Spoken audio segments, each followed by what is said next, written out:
Salud, amigos, tripulantes de nuestra querida, contaminada y única nave espacial. La misma que desde la última vez que nos vimos por estos medios, por supuesto, ha dado otra vuelta sobre su eje imaginario y también, por supuesto, sigue generando acontecimientos en pleno desarrollo. Y si no me ven de pie en el mapa, es que tenemos una entrevista y, en este caso, interesantísimo invitado. De una vez, y para que lo ponche nuestro director, está con nosotros doctor, profesor y todo lo que quieran agregarle en materia académica, Enrique Dussel, filósofo de los pueblos del sur, en una pequeñísima y atrevida definición que no le hace justicia a un currículum del cual, si se los leo completo, se nos acaba el programa. Pero a priori, nació Enrique Domingo Dussel Ambrosini el 24 de diciembre, Nochebuena de 1934, Departamento de La Paz, provincia de Mendoza, en la hermana República Argentina. Es un académico, filósofo, historiador y teólogo, naturalizado mexicano. Fue rector interino de la Universidad Autónoma de la Ciudad de México. Es reconocido internacionalmente por su trabajo en el campo de la ética, la filosofía política, la filosofía latinoamericana y en particular por ser uno de los fundadores de la filosofía de la liberación. Estábamos acostumbrados a la teología de la liberación, pero aquí tenemos la filosofía de la liberación. Es un pensamiento, corriente de pensamiento, de la que es él el arquitecto, habiendo sido también uno de los iniciadores de la teología de la liberación. Ha mantenido diálogo con filósofos como, ajusten los cinturones, Karl Otto Appel, Gianni Battimo, Jürgen Habermas, Richard Rorty, Emmanuel Levinas y Adela Cortina. Su vasto conocimiento en filosofía, política, historia y religión, plasmado en más de 50 libros y más de 400 artículos, muchos de ellos traducidos a más de 6 idiomas, lo convierte en uno de los más prestigiados pensadores filosóficos del siglo XX y ha contribuido ciertamente a la construcción de una filosofía comprometida. Y ha sido crítico de la modernidad, apelando a un nuevo momento denominado transmodernidad. También ha sido crítico del helenocentrismo y del eurocentrismo y del occidentalismo y defiende la postura filosófica que ha sido denominada bajo el rótulo de giro descolonizador o giro descolonial. Investigador nacional emérito. Si seguimos con todos los elementos que pudiéramos agregar, maestro, nos quedamos sin programa. Tiene un currículum absolutamente envidiable. Y el aquí y el ahora. Usted que es un hombre de pensamiento comprometido, ¿cómo ve la geopolítica, la realidad actual, por ejemplo, en la patria grande latinoamericana y caribeña, o la renacida tensión este-oeste ahora entre Rusia y los países OTAN, el papel impresionante, imparable de China, solo por poner alguna barajita sobre la mesa? La palabra es suya. Sí, me podría situar en lo que es su especialidad justamente y que tanto me encanta este programa. Lo he visto muchas veces y da la casualidad que tengo una manera de pensar muy parecida. El primer capítulo de un libro publicado en el Fondo de Cultura Económica se llama Geopolítica y Filosofía. Y entonces hablo cómo el pensamiento filosófico se despliega en el tiempo y en el espacio. Y la pregunta que me hace, yo podría empezar a hablar más bien a un nivel político, económico, pero me gustaría, si me permite, situarnos en lo que me ha citado un poco un grupo de gente a Venezuela, y estamos haciendo un seminario sobre el pensamiento descolonizador, y aún en relación al marxismo mismo, porque Marx es un hombre del siglo XIX y es un hombre de su época, y como era muy influenciado por Hegel, tiene una cierta visión de la historia que era inevitablemente eurocéntrica. Él no conocía mucho lo que pasaba porque su época no lo conocía, China, la India, el mundo musulmán, África, América Latina mismo. Y las comunicaciones ciertamente no lo permitían, ¿no? Ya había comunicación, pero había falta de información por una parte, pero por otra parte había un mecanismo muy propio de eso que llamamos modernidad. Y para que valga la metáfora, es como si en la computadora yo leo un archivo de la computadora, lo aprendo, hago un resumen y después lo desconecto. Pero no solo lo desconecto, sino que lo olvido, pero no solo lo olvido, sino lo denigro después. Es decir, por ejemplo, la China fue muy utilizado en Europa en el siglo XVIII. La revolución industrial era imposible sin la intervención de China, que empezó antes que Inglaterra, la revolución industrial. Kenneth, en este momento muchos autores están trabajando cómo surgió esa revolución en China, qué maquinarias usaron, cómo de ahí pasaron a Inglaterra, y el mismo Adam Smith habla glorias de China en El origen de la riqueza de las naciones. Si uno lee el libro en castellano del Fondo de Cultura Económica y va al índice y ve China, hay muchísimo. Y él dice, pues, un magnate chino va con una corte de gente y un rico inglés va solito por la calle. O es decir... Y ahí dicen que Inglaterra comerció con opio y obligó casi a los asiáticos a que consumieran eso opio. Ya en 1830 y demás, pues no tenía nada que venderle. Y entonces le vendió opio que producía en la India. Y entonces le inventó un producto porque desde el siglo XVI hasta el XVIII, Europa no le pudo vender a Chile nada.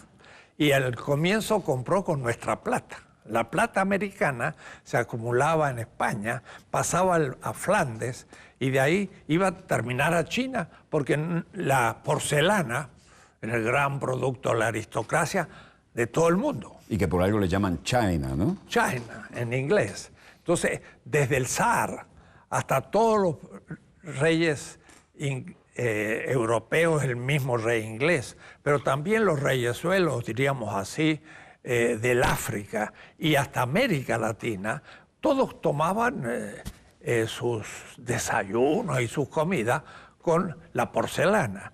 Y el vestido de toda la aristocracia del mundo, desde el obispo en Roma hasta todos, era la seda.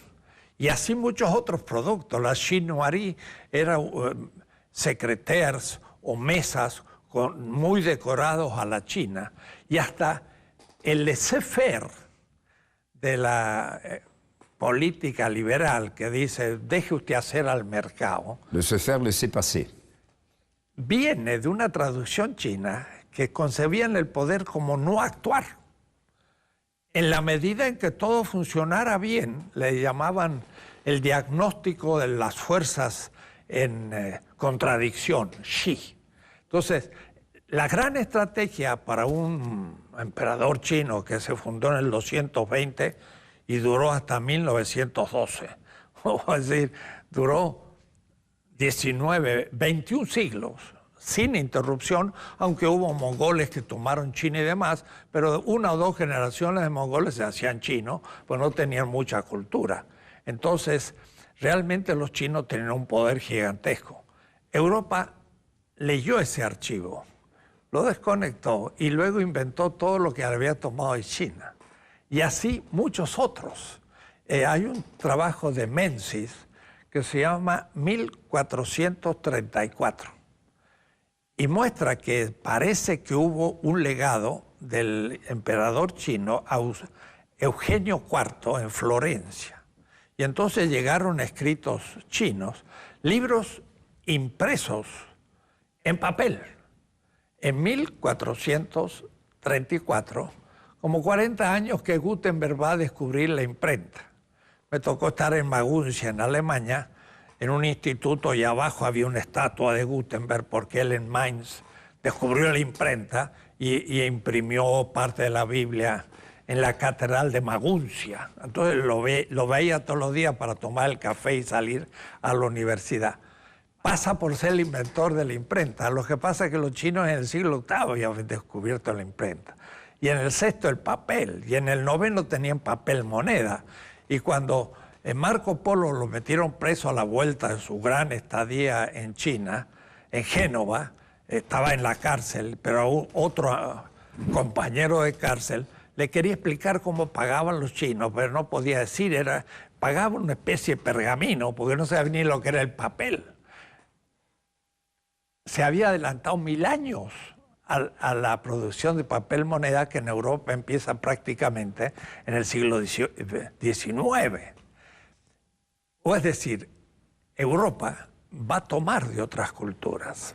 Y esa modernidad, que parecería un invento gigantesco, se empieza a estudiar de nuevo. Y a eso le llamamos la descolonización epistemológica. Y es una geopolítica del conocimiento. Maestro, usted sabe que este programa tiene el orgullo de tener el mismo nivel de audiencia, que es récord, en todas las categorías socioeconómicas. ¿Podría, en beneficio de algunos integrantes de nuestra audiencia, explicar lo que usted y yo sabemos que es la epistemología? Bueno. Epistemología es lo que llamamos ciencia. En griego, episteme significa la ciencia. Ciencia matemática, astronómica, biología, pero también es la filosofía, es la historia, es la gramática, es la economía, es la política. Son las ciencias que se enseñan en la universidad.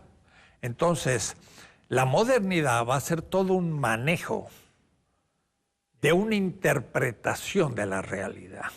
Y van a realmente, aunque parece tan extraño, inventar la historia que nosotros estudiamos en todos los colegios, primario, secundario, universitario. Pero no es en Venezuela ni en América Latina. Yo he dado conferencias en África, en Kenia, en Sudáfrica, y todo el mundo tiene la misma visión de la historia. Antigüedad, Edad Media, Edad Moderna. Pero eso lo hacen también en la India, lo hacen en todos los lugares de Europa, en Estados Unidos, se ha universalizado. Pero entonces uno pregunta, ¿quién inventó esta periodización en la que Europa es el centro de la historia? Tiene 2 siglos nada más. Lo inventaron los románticos alemanes al fin del siglo XVIII. Y Novalis tiene un texto que dice, nosotros inventamos la antigüedad. Uno dice, ¿cómo? No inventó. No, inventó el concepto de antigüedad. Ellos dicen, la civilización empieza por la China, pero es lo más infantil. La libertad del emperador y los demás son todos obedientes. Pasa a la India, pasa a los persas, pasa a los griegos, a los romanos, la antigüedad. Pero la culminación de eso es la Edad Media. Y la Edad Media culmina en la modernidad. Y esa historia, que es una historia eurocéntrica, han logrado que lo estudie toda la gente en el mundo. En las universidades venezolanas, igual que las mexicanas, todos enseñan esa historia. Y están formados en eso. Y qué decir que, por ejemplo, la filosofía es la máxima responsable de ese eurocentrismo, porque dice, la filosofía empieza en Grecia, y de ahí pasa a los romanos y llega, ¿no?, al siglo XIII en Francia, y luego Descartes, el primer filósofo moderno, y seguimos. Es una invención, porque Heródoto, Platón, Aristóteles dicen, nuestra filosofía viene de Egipto. Pero Egipto tenía ya expresiones filosóficas hace 50 siglos. 26 siglos antes de Aristóteles ya estaban haciendo filosofía. Y por eso que los mismos atenienses decían, nuestra filosofía es muy antigua porque viene de Egipto. Atenas era una colonia de Sais, que era una ciudad egipcia. Y Palas Atenea, que era la diosa de Atenas, y la diosa de Sais, que era una ciudad egipcia, debo decir, de cultura negra. Es decir, los grandes faraones, Tutankamón y demás, eran negros, venían del sur del África. Y entonces ellos veían a los blancos de Grecia, le llamaban colorados, razas de bárbaros. El ser humano era negro, ¿no? Y tenemos que estudiar las cosas de otra manera. Pero lo más interesante es que la modernidad, que es nuestro problema, porque le hemos sufrido, ¿cómo comienza? Y entonces, por eso yo quería un poco usar un mapa para que sus oyentes, que están habituados por sus exposiciones al mapa... Le entrego mi puntero, como se entrega el sable. Mire... y el mapa es suyo. Muy bien, vamos a mostrar esto. Europa latino-germánica estaba dividida en Yugoslavia, porque esta era parte del Imperio Bizantino y esto el Imperio Latino. Quiere decir que cortaba aquí un poco en Polonia y los países bálticos. Esto era Europa. Ahora, esta Europa, en la Edad Media, estaba en la Edad Oscura, se dice, ¿no? ¿Por qué estaba en la Edad Oscura? Porque aquí había un muro. Los musulmanes, el Imperio Otomano, sitiaba Viena hasta el 1688. Y en el sur, Granada había sido hasta 1492 parte de ellos. O es decir, Europa estaba cortado del sistema que comprendía el Magreb, que es la actual Marruecos. Pero Marruecos y España es el gran califato de Córdoba en la Edad Media. Y después viene el reino de Fatimita en Egipto, y aquí en el centro, sobre el Éufrates, estaba Bagdad. Y sigue estando. Y sigue estando, pero mire el problema. La historia del siglo XXI-XXII no va a poder dejar de decir que los bárbaros del siglo XXI destruyeron a Bagdad. Debo decirle, lo mejor que yo pude ver por allí, tuve que cruzar en la época de la Guerra Fría el Charlie Checkpoint de Berlín, cuando estaba dividido, para ir a verlo en Berlín Oriental. Pero eso fue los alemanes que se llevaron todo lo que pudieron antes de que los dividieran, ¿no? Claro, pero de todas maneras, miren, los árabes venían de esta región, ocupaban todo esto, Turquía. Constantinopla lo habían tomado en 1453, estaba en Estambul. El Imperio Otomano ocupaba Bulgaria, Rumania y estaba completamente en esta zona. Y luego esto era el califato de Bagdad, y Afganistán era un reino también. Los mogoles estaban en la India, y después estaban los sultanatos de Sudáfrica, el sudeste asiático, y llegaban hasta la isla de Mindanao, en Filipinas, que eran musulmanes. De tal manera que Colón, cuando pensó que iba a ir al Asia, porque él no conocía que había el Atlántico ni nada, se llevó un traductor del árabe y del hebreo, porque pensó que iba a encontrar musulmanes, no estaban tan mal informados. Ahora mira lo que era el mundo musulmán, era todo esto y Europa era esto. 70 millones de habitantes aislados. Y en cambio la China tenía ella sola ya 150 millones. Y la India también tenía 150. Y el mercado mundial desde el año 400 hasta el 1800 estaba en esta zona. Y en toda Europa estaba completamente separada. Quiso por las cruzadas ir al centro del sistema para poder conectarse con las caravanas, pero los árabes eran muy fuertes, lo rechazaron. Entonces, ¿qué le quedaba a Europa? Salir por acá. Y salió por el Atlántico. Y entonces, la propuesta de... Porque los portugueses se fueron a la África y lentamente llegaron por ahí, pero en el fondo tenían la visión de Eurasia. Pero Colón le cayó en manos unos mapas venecianos que en Waldseemüller después va a dibujar cartográficamente en 1506, donde había un error, porque América del Sur estaba dibujada al sur de la China.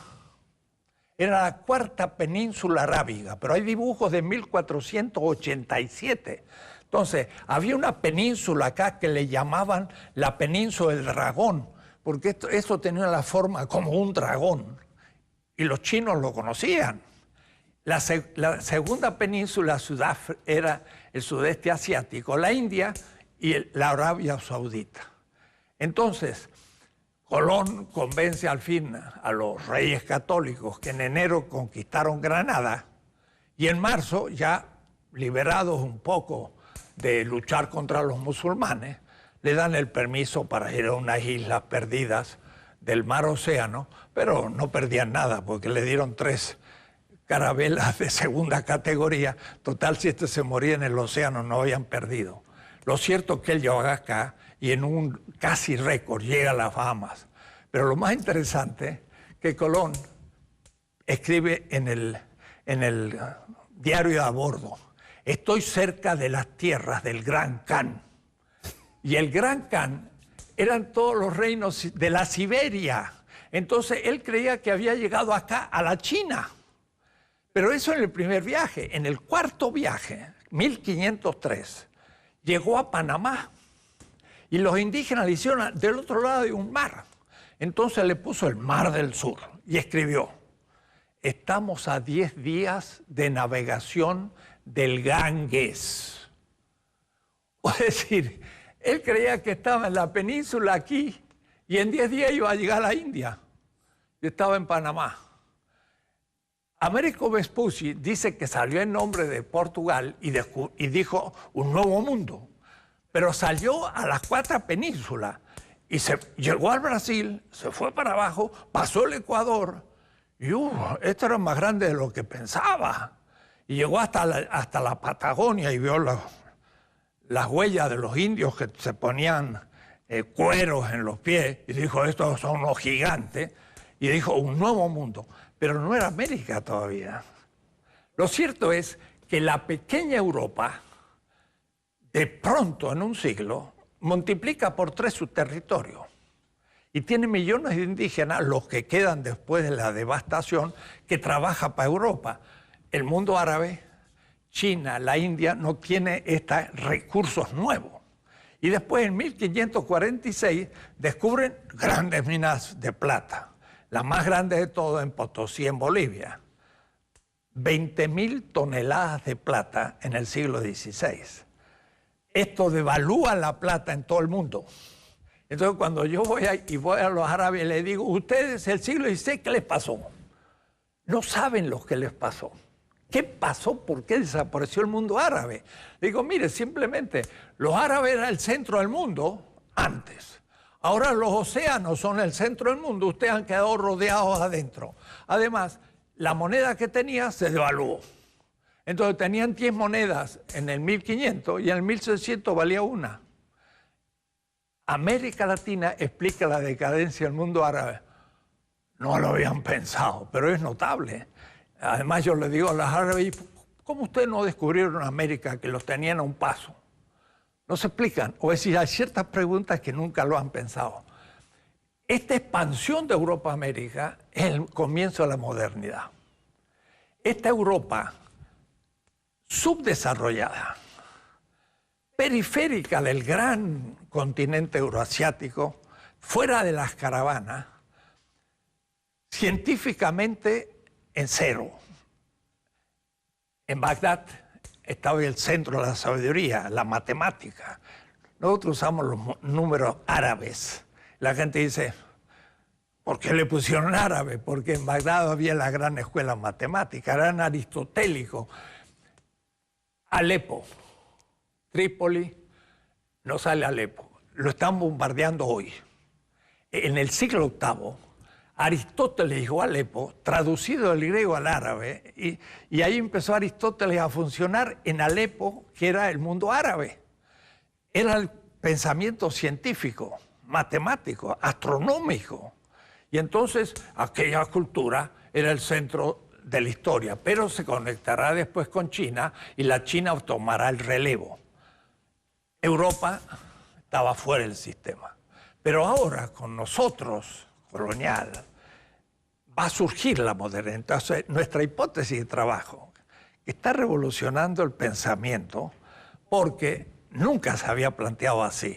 Es una red que hay latinos en Estados Unidos, en Berkeley, en Duke, latinos, que hay mucha gente en América Latina, pero también en Europa, y ahora se expande por el África.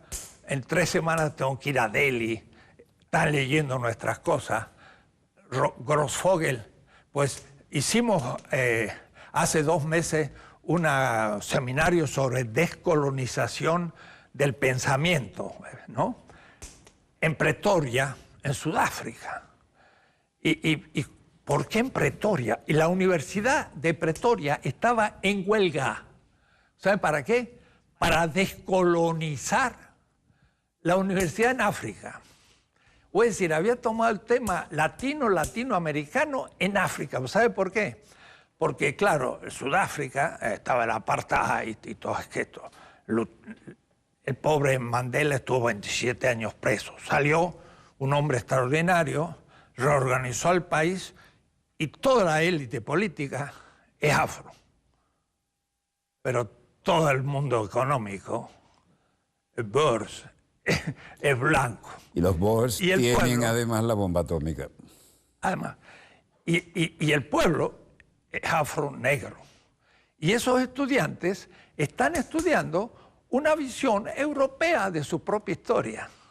Porque la historia es el instrumento que empezó a destruir las otras tradiciones e impuso su historia como historia universal. Y entonces, hasta a través del marxismo. Porque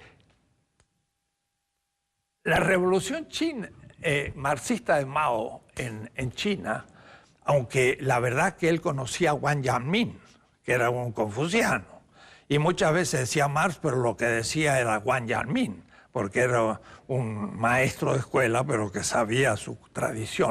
Sin embargo, modernizan China y creen que todo lo anterior es burgués.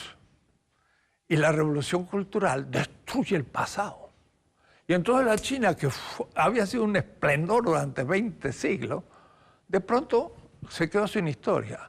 Ahora, me decía el otro día Walter Miñolo, un colega, están haciendo 2000 museos en distintos puntos de China para recuperar su historia. Vuelven a... ¿Tan así se la borraron a los chinos? Mira, he estado en Pekín y se muestra un lugar donde estaba la dinastía Ming, y a mí me llamó la atención. Eran todas paredes sin ninguna decoración, parecía una cosa franciscana. Digo, uy, qué ascéticos que eran estos. Dice, no, lo que pasa es que la revolución cultural quemó todo. Y si no lo quemaron, lo descartaron como cosa perimida. Pero no sabían lo que habían hecho antes, ¿no? Y ahora sí, ya lo van recuperando.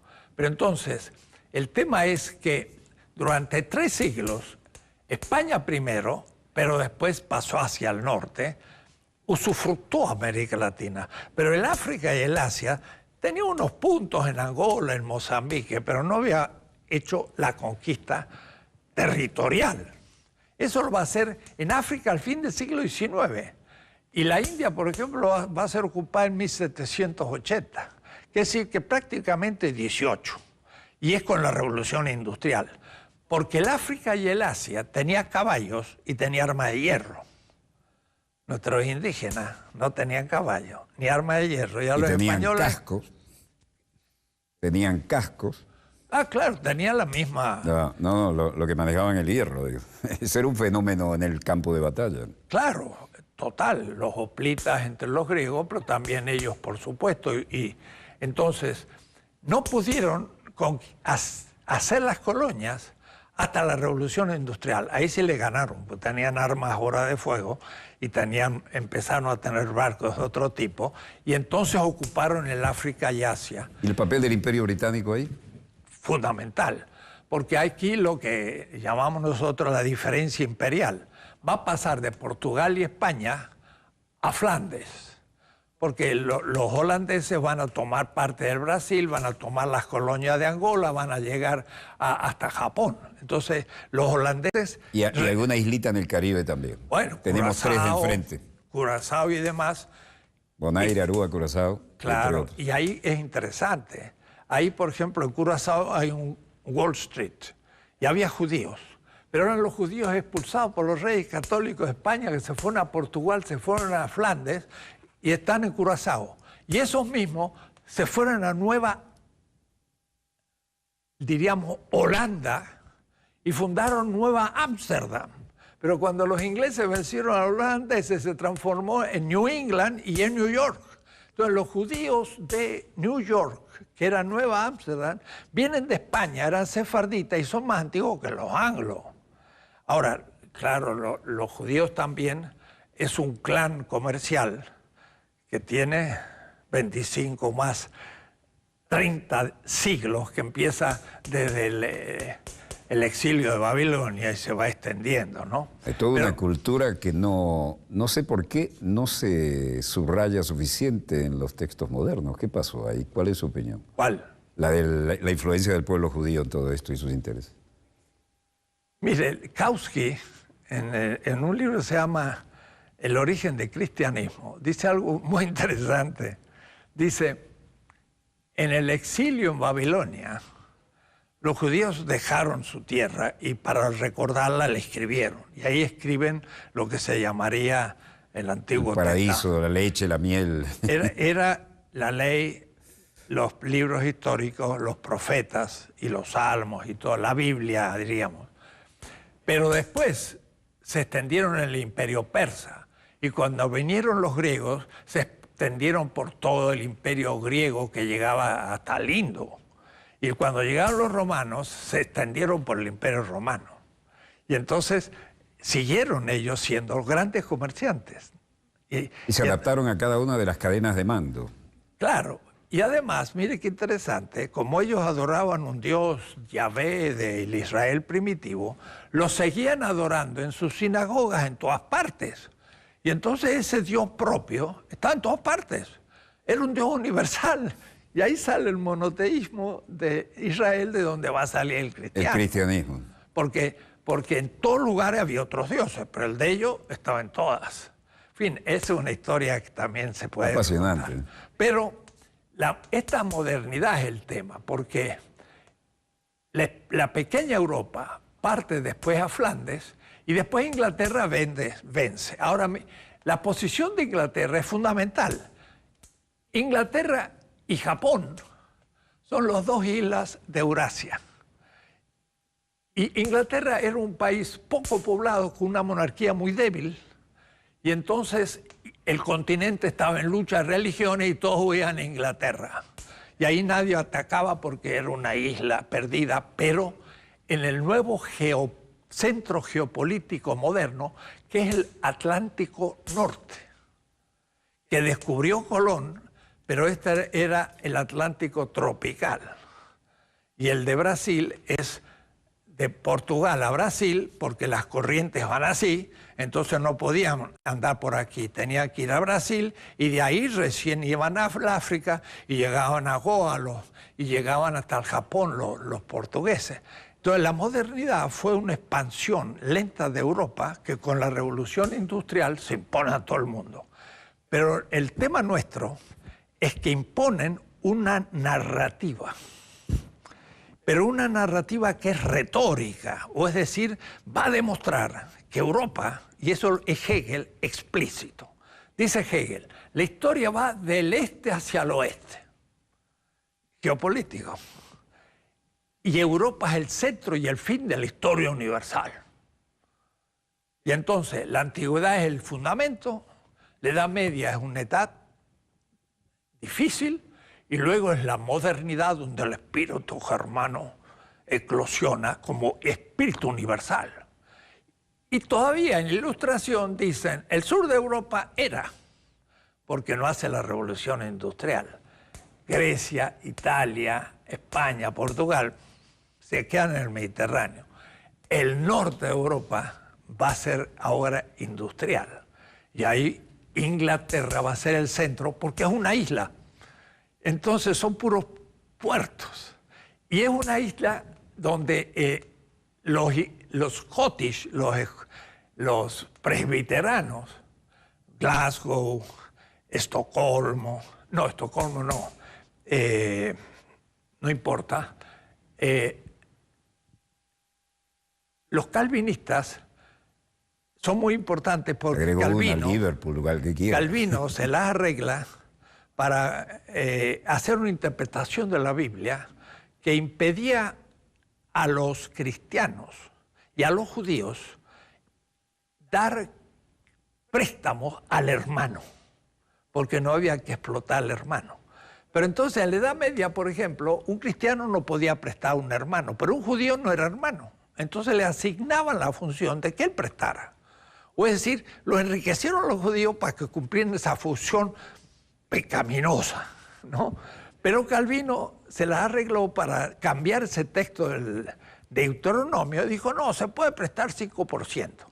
Y con esta variación, ya el cristianismo podía empezar a prestar dinero y ya podía empezarse a coordinar con el capitalismo. Pero no es extraño que Adam Smith es un calvinista y es el que escribe el primer libro de economía clásica.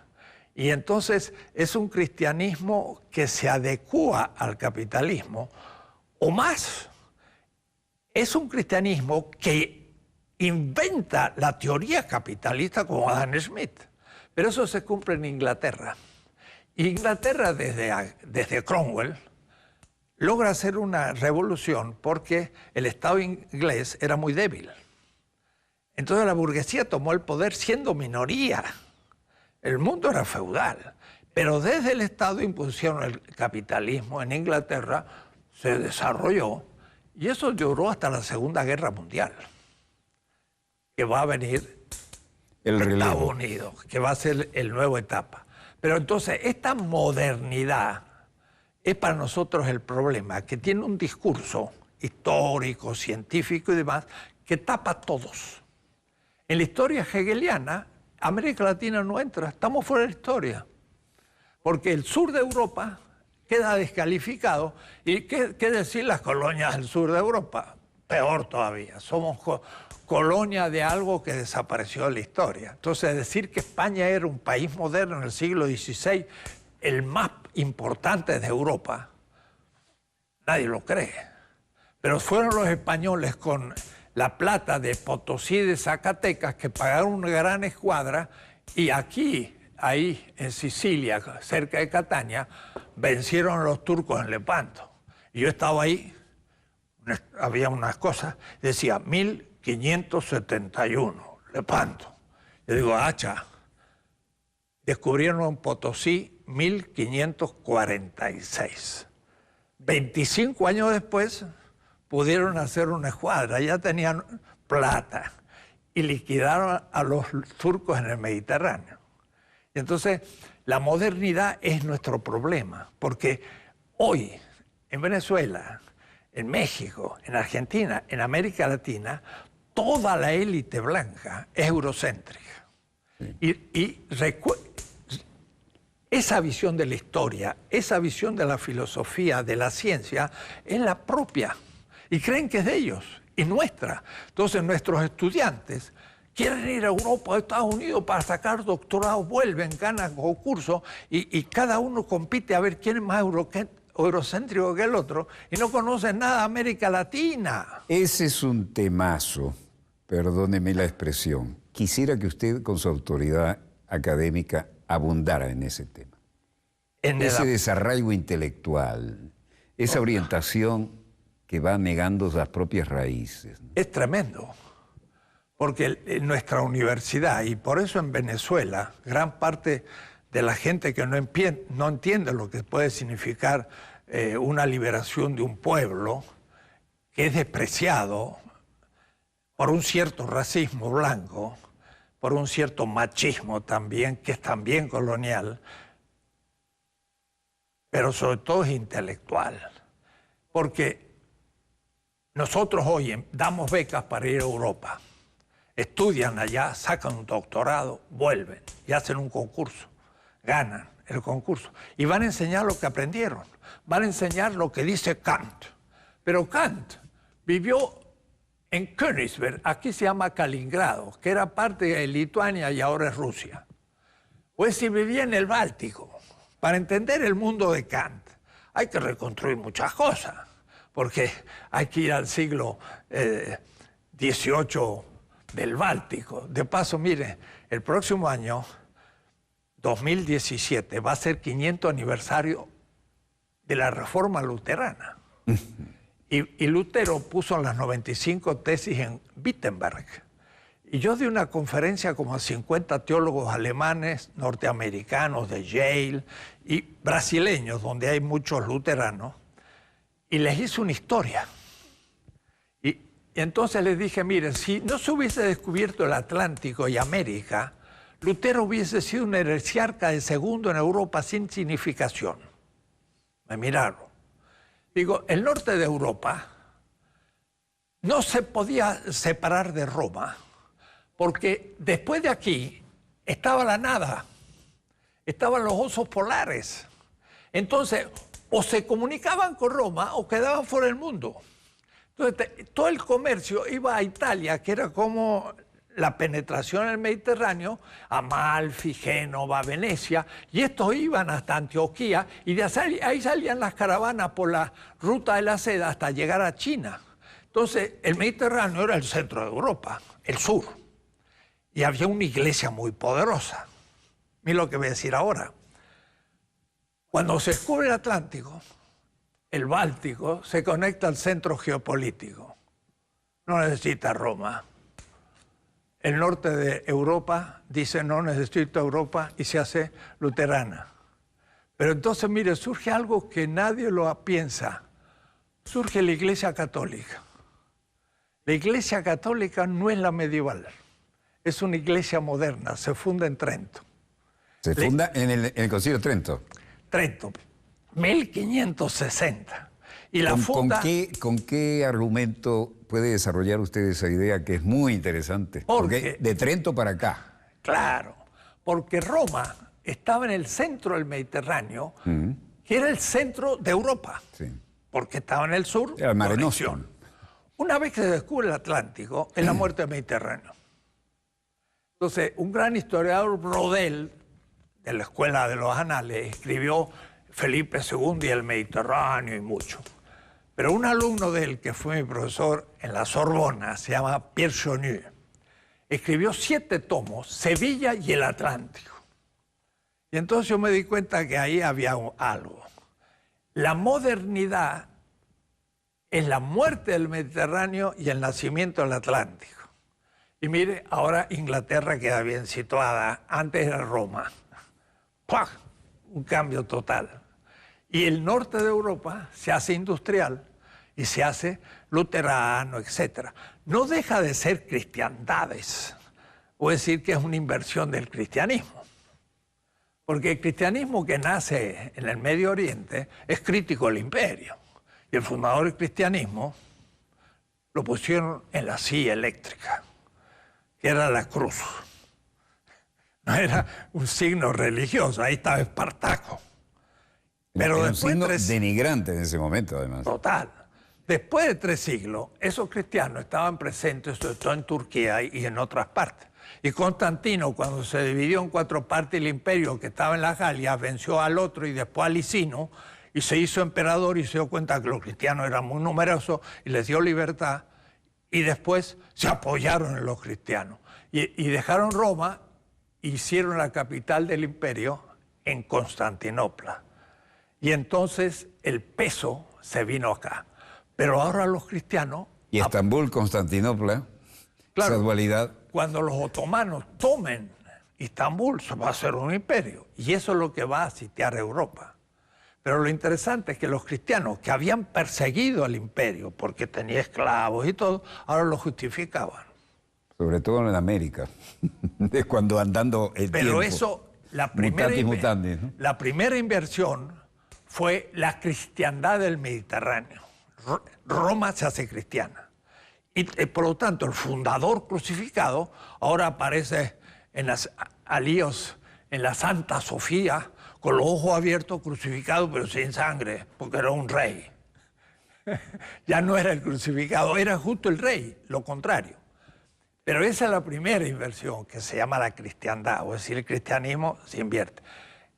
Con España va a haber la segunda inversión, porque ese cristianismo, de todas maneras, que va a ser avasallado por los árabes, porque les va a quitar todo el norte de Europa, de África y toda esta parte, se va a quedar arrinconado.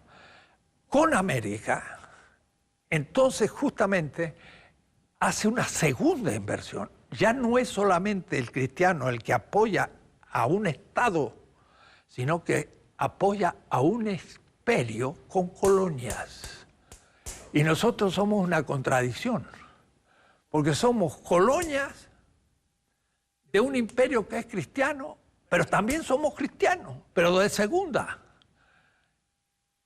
Ya no se entiende nada. Y yo digo siempre... Hay que además ser de segunda es la negación del cristianismo.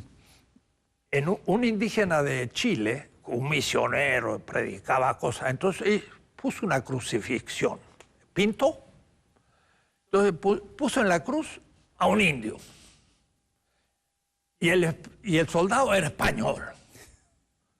Entonces el misionero dice, no, pero sí, Jesús no era indio. Y le dice, usted me dijo que Jesús era inocente y era un hombre bueno y luchaba por la gente. Es un indio. Y usted me dijo que eran los soldados romanos que mataron al justo, si nos están matando a nosotros. O es decir, ese entendió el cristianismo, pero tenía entonces que invertir la cosa de nuevo. Extrapoló perfecto. Claro, bueno, pero entonces, para nosotros el tema es descolonizar la interpretación de la historia y de la filosofía, por ejemplo.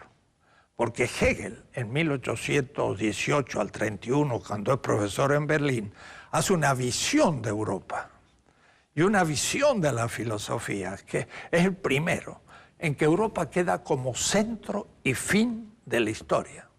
Y eso se lo cree todo el mundo, y aún aquellos que están en contra de Europa, cuya aspiración es llegar a ser como Europa para vencer a Europa. La misma Unión Soviética, el zarismo, era una Europa periférica, cuyo ideal era superar a Europa.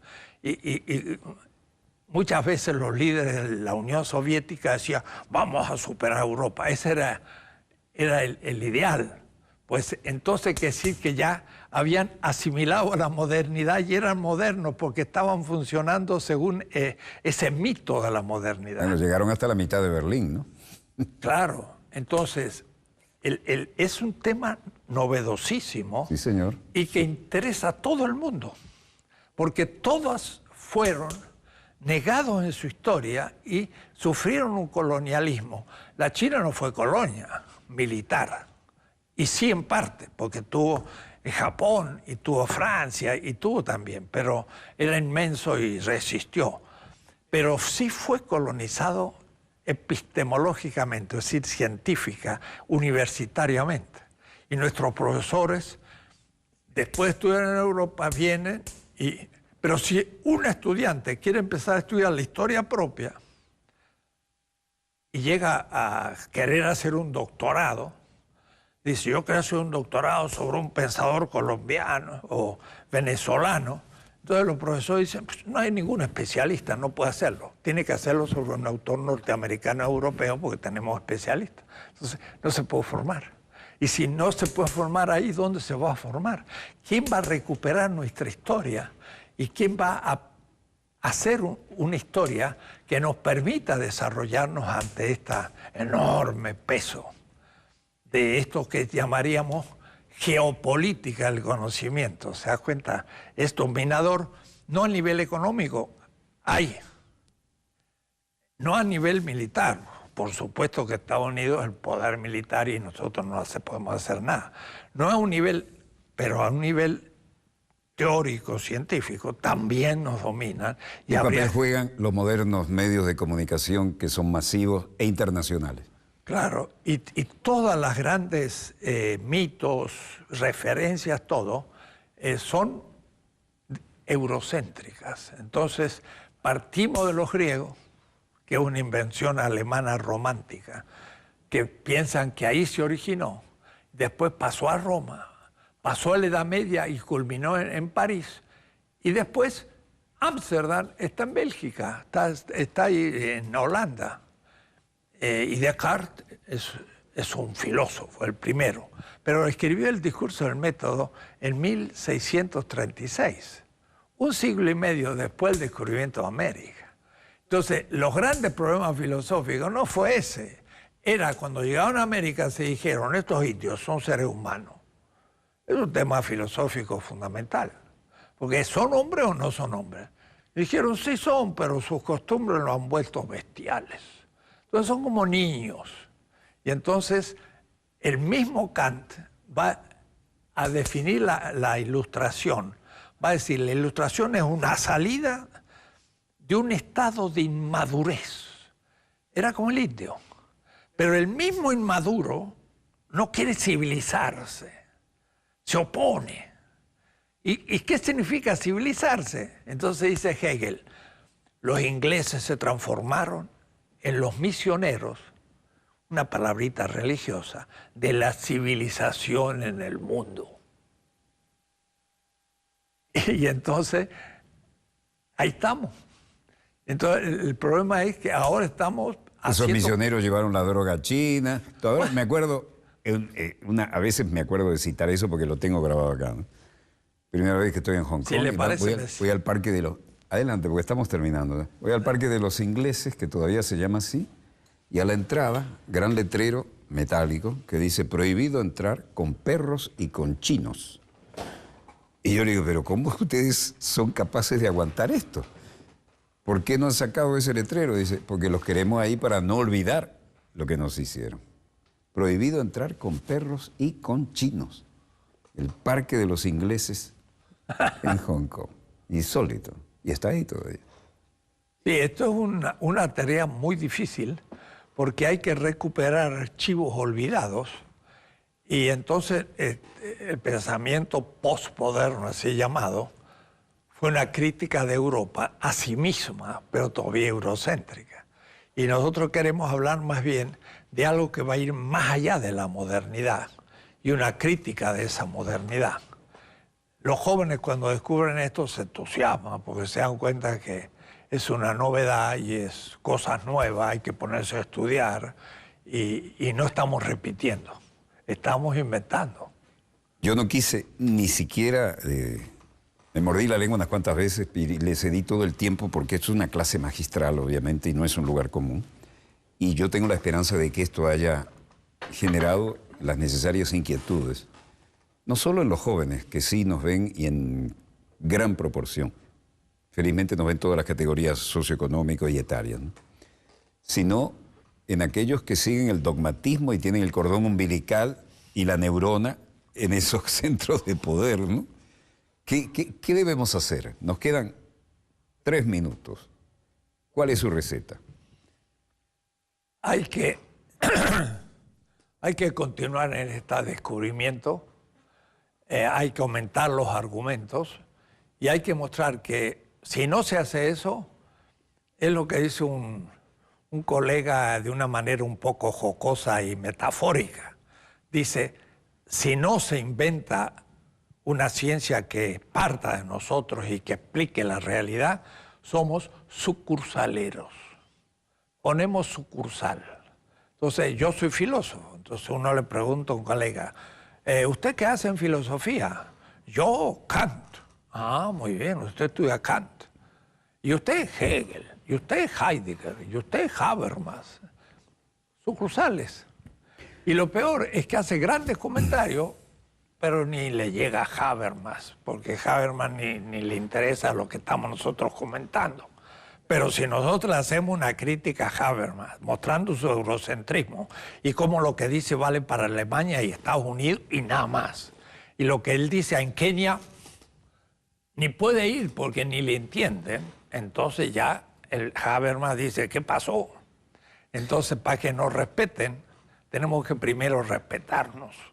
Hay una frase de una hermana república, de la familia, de la patria grande latinoamericana y caribeña, que uno de sus líderes dijo, o inventamos o erramos.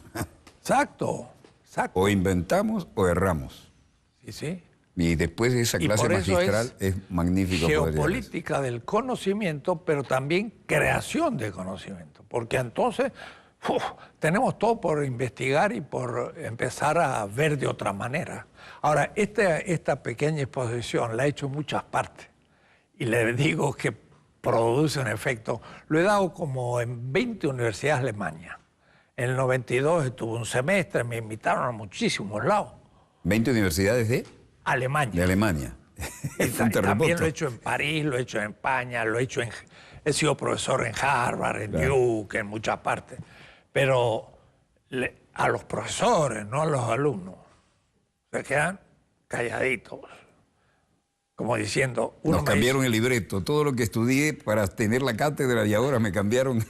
Pero por eso no lo aceptan, porque como su poder se basa en ese conocimiento, si lo ponen en cuestión, como son autoritarios, no lo quieren aflojar. Si fueran investigadores, estarían felices que encuentran una nueva posibilidad de investigar lo nuevo. Pero muchos son burócratas. No se oxigenan. Y la mayoría. Maestro Enrique Dussel, una clase inolvidable. Quiero decirle que me siento muy orgulloso de haberlo tenido en Dossier y no es un lugar común. Cada vez que usted venga por acá, tiene el grato compromiso ineludible de venir a darnos otra clase magistral. Muchas gracias. A usted. Donde quiera que se encuentren de ese lado del receptor, muchas gracias por habernos permitido estar aquí con ustedes. No tengo la menor duda de que han disfrutado plenamente de este dossier. Nunca me vieron hablar tan poco y nunca he disfrutado tanto como ustedes porque me puse de ese lado del receptor para absorber como una esponja esta gigantesca mina de conocimiento. Hasta el próximo programa, donde quiera que se encuentren de ese lado del receptor. Les habló Walter Martínez. Disponga usted de las cámaras, señor director.